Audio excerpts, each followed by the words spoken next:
निटकन होननाय मोनसे कनसालटेन्सि फार्म बे दिल्ली बेस कनसालटेन्सि फार्म बे कनसालटेन्सि फार्मखौ एंगेज खालामनानै बिथांमोना थांनाय जिथुनाखि पिरियड बै पिरियडफोराव जिथु खामानि मावनाय बे खामानि मावनायनि जिथुनाखि डिमान्ड बा माने फाइनेन्शियेल सेंसननि थाखाय जिथु प्रपोजाल बे प्रपोजालखौ बिथांमोना स्क्रिनिं खालामदों आरो बिथांमोननि स्क्रिनिं खालामनाय मथैनो दानि बिटिसि गभर्नमेन्टआ कन्ट्राक्टरफोरनो पेमेन्टखौ रिलिज खालामगोन होननानै बुंदों। दा बिथांमोना माने बासावनो माने 24 crore थाखा 24 लाख थाखा बिथांमोना मासे बिथांमोना लायो 24 लाख एक मास मोनसेयाव बिथांमोना माने दरमाहा लायो। दा बिथांमोना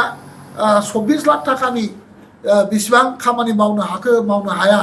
दिनैसिमबो बिथांमोना हाउसाव बिदि रिपर्टखौ होआखै आरो जाय निटकननि जिथुनाखि डिपार्टमेन्टेल जिथु कन्ट्राक्टरफोरनि मोननांगौ जिथु फाइनेन्शियेल लाइबिलिटिस बे लाइबिलिटिसखौ निश्चय बिथांमोना थाबैनो स्केनिं खालामना होगोन आरो बिनि सायावबो जोंहा रायलायनांगौ दं। दा जायफोर कन्ट्राक्टरफ्रा खामानि मावबाय जायफोर कन्ट्राक्टर मावनाय जिथुनाखि बे न'खौनो जोङो दिनैहाय इउटिलाइज खालामबाय जाय कन्ट्राक्टरफ्रा मावनानै कालभार्ट मावनानै जोंखौ दै बारनो सुबिदा खालामना होबाय जाय कन्ट्राक्टरफोरा जोंनो लामा बानायना होबाय जि लामाखौ जोङो दिनै बाहायगासिनो दङ बे बाहायबाय थानाय लामा दंग बान्दो आरो न' बां बेफोरनि जिथुनाखि मोननांगौ फैसा बे मोननांगौ फैसाखौबो कन्ट्राक्टरफोरनो रिलिज खालामनांगौ थाबैनो आरो बेखौ रिलिज खालामनांगौबा स्टेट गभर्नमेन्टनिफ्राय जोङो लाइबिलिटिस क्लियार खालामनो थाखाय निश्चय जोङो आरोबाव फैसा जोङो आसाम सरकारनिफ्राय जोङो फैसा लाबोबावनानै जोङो बिथांमोननो पेमेन्ट होनायनि बेबस्थाखौ खालामनांगोन बा बिथांमोना निटकना जुदि स्क्रिनिं खालामखांबायब्ला आरो बिथांमोना दिनै स्क्रिनिं खालामनानै बिटिसि गभर्नमेन्टखौ पेमेन्ट खालामनो होबायब्ला दिनै बिथांमोननि पेमेन्टआ रेगुलार पेमेन्ट जानांगौ पेमेन्टआ स्टार्ट जानांगौ आरो आं मोनथिनायाव थांनाय 2021 आरो 22नि जिथुनाखि फान्ड बिथांमोना 31 मार्चनि गेजेराव बाहायजोबनांगौमोन बेखौ बाहायनो हायाखै बिथांमोना थांनाय मात्र आगस्ट मासनि 25 तारिखसिमावसो बिथांमोना फैसाखौ खरस खालामदों आरो बे खरस खालामनाय जिथु फैसा बियो माने कन्ट्राक्टरफोरनि फुराना लाइबिलिटिसफोरखौनो इउटिलाइज खालामनांदों होननानै आङो मोनथिगौ। लाइबिलिटिस आरो बे कन्ट्राक्टरफोरनि लाइबिलिटिसखौ दिनै जोङो होनांगोन आरो माने आश्चर्य खोथा जोङो दिनै हाउसाव मोनथिनो मोनबाय 2022 आरो 23 सननि थाखाय 722 crore थाखा एसओपिडिआव दिनै बाजेट जाबाय बाजेट जासेयावबो दिनैहायसिमबो माने माबाया माने जिथुनाखि बिटिसि माने डिपार्टमेन्टेल इएम बिथांमोना दिनैसिमबो बा सेक्रेटारियेटनिफ्राय एडमिनिस्ट्रेटिभ डिपार्टमेन्टनिफ्राय दिनैहाय एप्रुभेल मोननो हायाखै एडमिनिस्ट्रेटिभ एप्रुभेल दिनैसिमबो होनाय जायाखै होननानै जों मिथियो। दा दासिमबो जुदि 672 crore थाखानि जिथु माने एडमिनिस्ट्रेटिभ एप्रुभेल खरस खालामनाय जिथुनाखि एडमिनिस्ट्रेटिभ एप्रुभेल बे एप्रुभेला दासिमबो होआब्ला 31 मार्चनि गेजेराव 672 crore थाखा बोरै नोङो इनफ्रास्ट्राक्चार डेभेलपमेन्टआव नों बोरै बाहायनो हागोन आरो दिनै बिथांमोना मोनथिगौना मोनथिया जे डेलिगेसन अफ फाइनेन्शियेल पावार 2022 सननि स्टेट गभर्नमेन्टनि जिथु पावार माने डेलिगेसन बिनि रुल्स 2022 सननि रुल्स मथे दिनै बिटिसिनि जिथु फान्ड जिथु रिलिज जायो बे रिलिज मथे बा एडमिनिस्ट्रेटिभआ बोरै खालामनाय जायो बे मथेब्ला जोङो बुंनो हायो जे बबेबा मोनसे डिपार्टमेन्टनि माने माबाया बाजेट एलोकेशना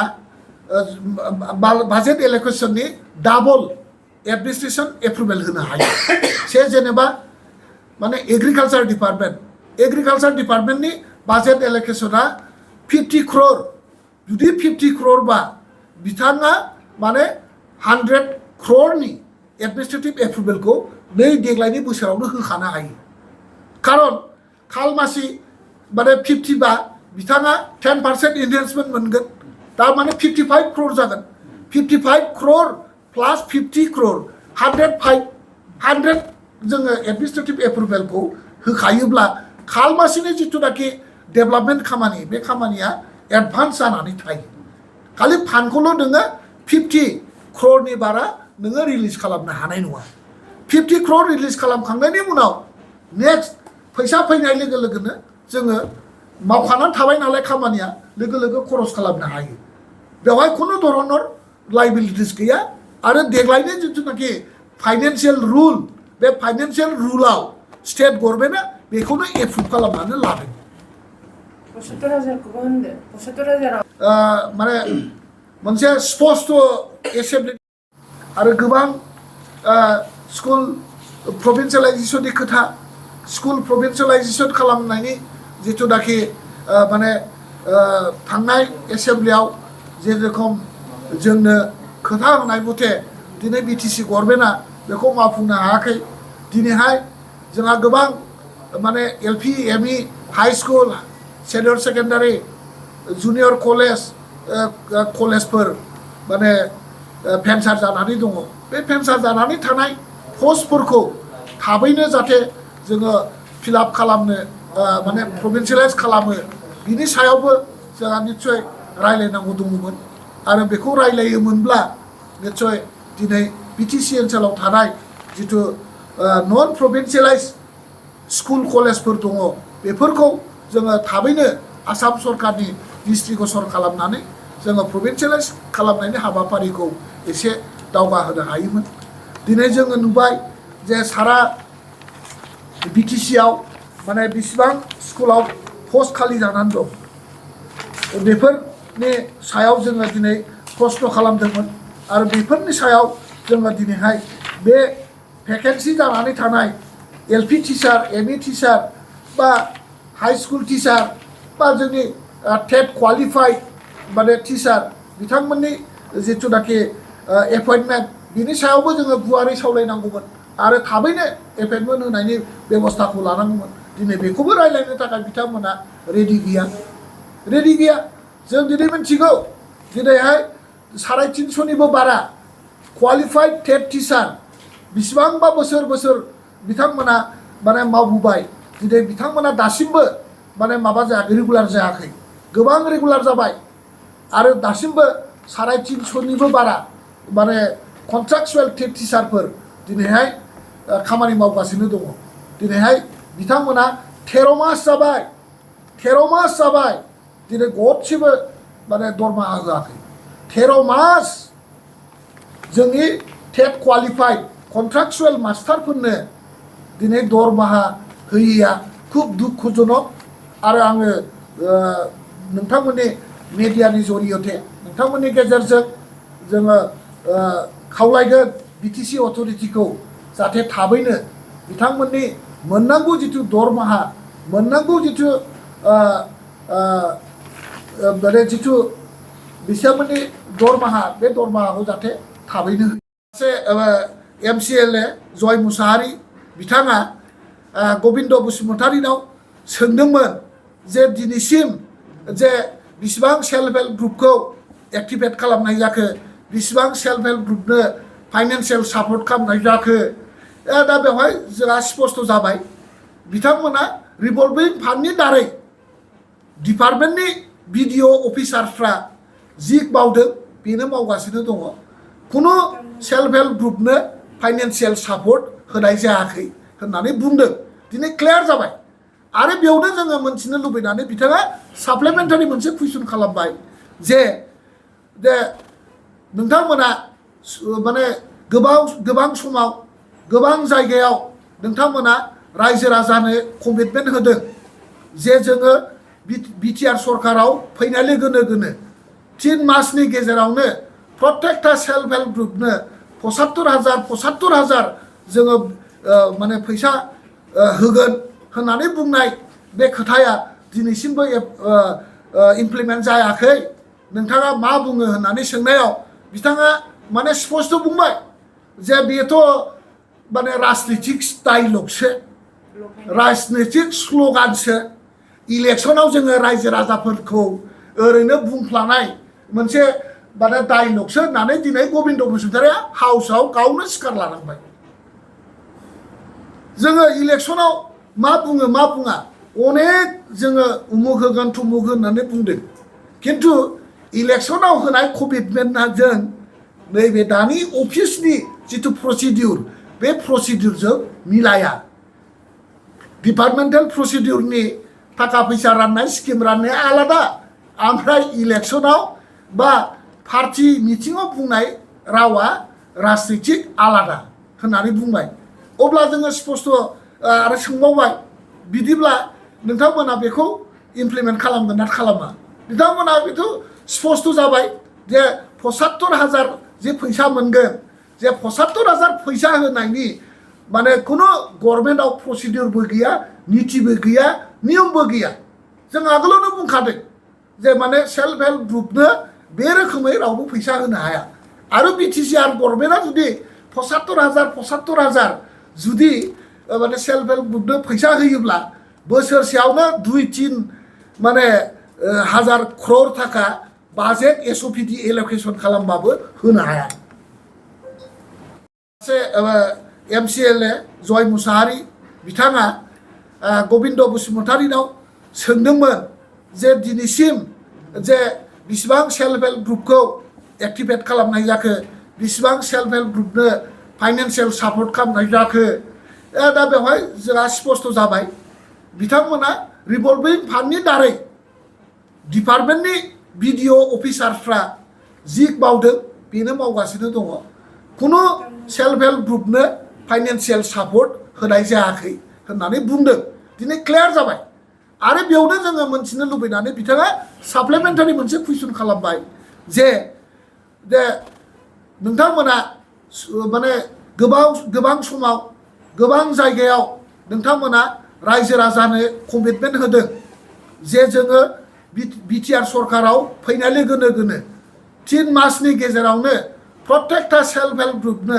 75,000 जोङो माने फैसा होगोन होननानै बुंनाय बे खोथाया दिनैसिमबो इमप्लिमेन्ट जायाखै नोंथाङा मा बुङो होननानै सोंनायाव बिथाङा माने स्पष्ट बुंबाय जे बेथ' माने राजनितिक डायलगसो राजनितिक स्ल'गानसो इलेक्सनाव जोङो रायजो राजाफोरखौ ओरैनो बुंफ्लानाय मोनसे माने डायलगसो होननानै दिनै गबिन्द बसुमतारिया हाउसआव गावनो सिखार लानांबाय जोङो इलेक्सनाव मा बुङो मा बुङा अनेक जोङो उमुक होगोन थुमुक होननानै बुंदों खिन्थु इलेक्सनाव होनाय कमिटमेन्टआ जों नैबे दानि अफिसनि जिथु प्रसिडिउर बे प्रसिडिउरजों मिलाया डिपार्टमेन्टेल प्रसिडिउरनि थाखा फैसा राननाय स्किम राननाया आलादा ओमफ्राय इलेक्सनाव बा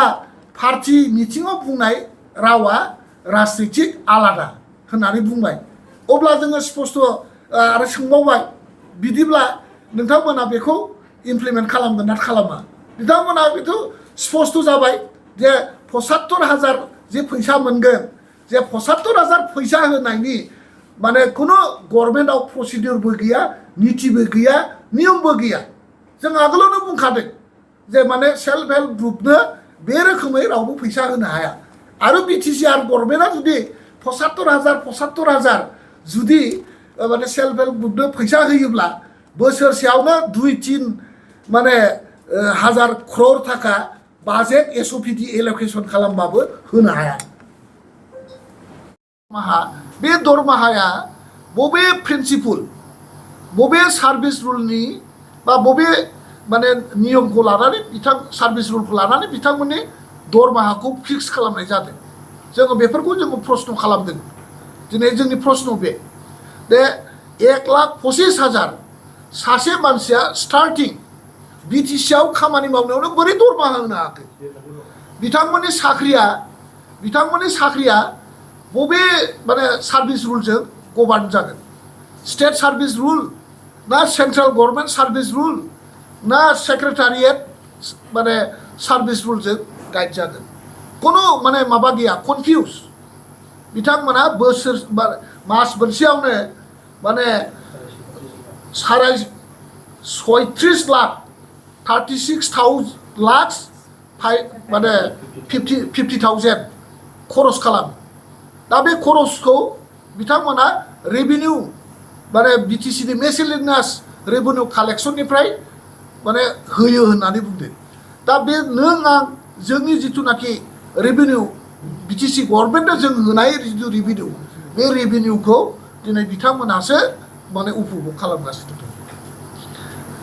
इयारलि बिथांमोननि दरमाहाया 4 कौटि 38 लाख माने खरस जागोन दा बे खरसजों जोंहा मा माने आउटपुट मोनगोन जों बिथांमोननिफ्राय मा इनपुट लानो हागोन बेहाय जोंहा सन्देह दं आरो दा बेफोरनि सायाव बिथांमोना रायलायनो थाखाय माने माबा गैया बा मा होनो साहस गैया बिथांमोना बेफोर माने प्रश्ननि सायाव दिनै रायलायनो थाखाय बिथांमोना खुनु जोंनो स्कप होआ दिनै नोंथांमोना बयबो बुजिगौ जे 1100 CSB selected non CSB selected गासै guest house BTC secretary office Bodoland guest house साब डिभिजनेल गेस्ट हाउस एन्ट्रास्टेड डिपार्टमेन्ट माने जोंनि ट्रेन्सफार डिपार्टमेन्टआव गुबुन डिपार्टमेन्टआव मावनानै थानाय आरो एन्ट्रास्टेड डिपार्टमेन्टआव नन CSB सेलेक्टेड केन्डिडेटफ्रा दिनै खामानि मावगासिनो दङ दा दिनै बिथांमोननो सोरनोबा दरमाहाखौ होगासिनो दं आरो बबेबा ग्रुपनो दिनैसिमबो माने 1.5 बोसोर जाबाय खामानि मावजेननायनिफ्राय बिथांमोना दिनै गरसेबो फैसा बा दरमाहा कलेजनि फेकाल्टिफ्रा नन स्टाफफ्रा बेथनखौनो मोनाखै गोबां जुनियर कलेज सेनियर सेकेन्डारि माने स्कुलफोर बिथांमोना फेब्रुवारि मासनि फैसाखौ दाबो मोनाखै आरो बिथांमोननि जिथुनाखि मोननांगौ जिथुनाखि मास मोनसेनि दरमाहा बेखौ बिटिसि गभर्नमेन्टआ होनो हायैया बे बिटिसि सेक्रेटारिएटनि इनसिनसियारिटि आरो बिथांमोननि माने सिरियास गैयै खामानि मावनायावनो जादों होननानै आं सानदों आरो दिनैसिमबो बिथांमोननि दरमाहा होनायनि थाखाय दिनै स्टेट गभर्नमेन्टनिफ्राय माने साप्लिमेन्टारि बाजेट खालामनानै लाबोनांगौ साप्लिमेन्टारि बाजेट होनानै बिथांमोननि दरमाहाखौ जोङो बिख'नानै लाबोनांगौ बेफोर हाबाफारिखौ जुदि बिटिसिनि सेक्रेटारिएटआ जुदि सिनसियारलि खामानि मावाबा बिथांमोना बे गावसिनि मोननांगौ मास मोनसेनि दरमाहा बे दरमाहाखौ माला मोनगोन बिनि खुनु गेरेन्टि गैया बिथांमोना राजनितिक खालामनायनि नामाव प्रतिश्रुति आरो बे सरकारा प्रतिश्रुति होग्रा गभर्नमेन्ट माने प्रेक्टिकेलि खामानिनि सरकार नङा माने मा बुङो बेखौ माने खामानियाव गैयै सरकार होननानै दिनै जोङो स्पष्ट रावजों बुंनो हाबाय धन्यबाद।